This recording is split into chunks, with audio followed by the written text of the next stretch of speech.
We've got to make a thriller film that's conventional to the genre. Surely now that we know our target audience, we can produce a trailer within our limitations and maybe use actors that are younger, which will be a lot easier for us. I've got this. It's a mystery thriller that takes place on a plane. There's also a bomb on the plane and snakes on the plane. It is only 30 minutes to stop the bomb and save planet Earth. I was thinking of a little bit more realistic than that. Well, I mean, look at some modern day thriller films like Split that doesn't use any special effects or After Effects. I mean, it doesn't use any locations that are out of our reach. I mean, it's quite accessible.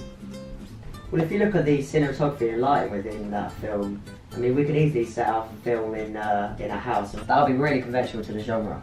I've got this.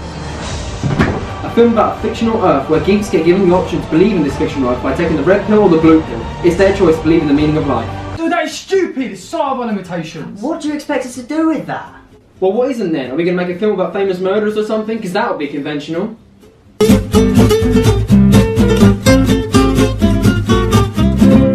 Our A2 trailer was heavily influenced by the director David Fincher when thinking narratively for our films, but we were fully aware of our limitations when creating this narrative.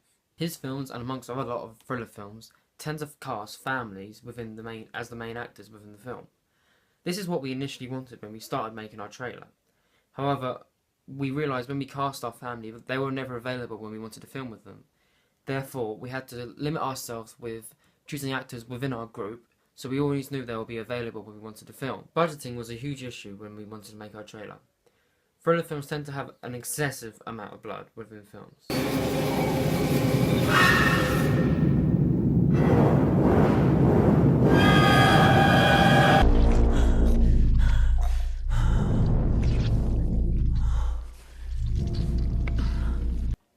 Therefore, we thought it was essential to add lots of blood within our thriller film in order to challenge the forms of the thriller genre. However, we didn't have the right equipment or the right team basically to create the good fake blood, and this was our first attempt.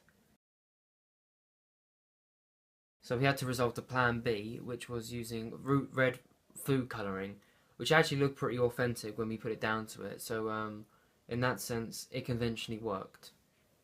Our cinematography throughout the film was very close and personal to the characters. This is something that's very essential to thriller films, something that they want to develop characters very well, proven in these films.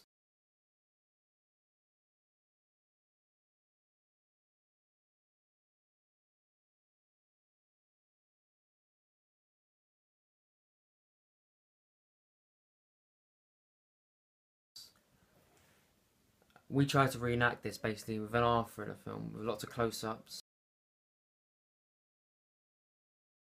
When editing our thriller film, we knew that colour grading was an essential part of thrillers, as it's very conventional to use very blue, gloomy, kind of dark-looking films. We realised that this blue palette worked really well in our film, and it was very conventional to the thriller genre. Therefore, we graded our film very blue and very dark to make it conventional to the genre.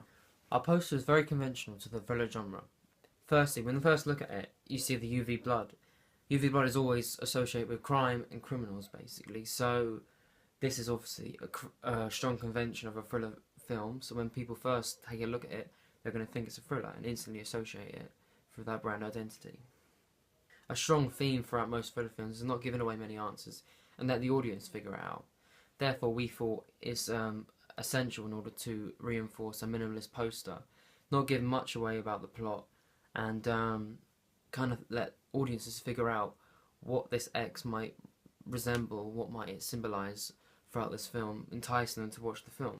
We also challenged the forms of a thriller poster, as most of them actually do have a lot of characters in it, displaying perhaps, you can kind of work out what kind of character this be, perhaps a two-sided thriller poster showing two halves of it, so a good versus evil, things like that. What we don't have any characters in it, we just have the X, basically, giving more emphasis on the plot rather than the characters. We thought this would challenge the form, because this is not something you see in thriller films, it's more character-based and more thought out. But yeah, ours poster symbolises a more story-based trailer. Our magazine is colourless, apart from the red coming from the main antagonist's eyes. This challenges the forms of normal magazines of thriller films, as they tend to be colourful and vibrant, whilst ours is very colourless, and kind of the contrast. This kind of contrast kind of makes it more enticing for audiences and more interesting, as it challenges the standard convention of a thriller film, and makes it more impactful when they see this magazine.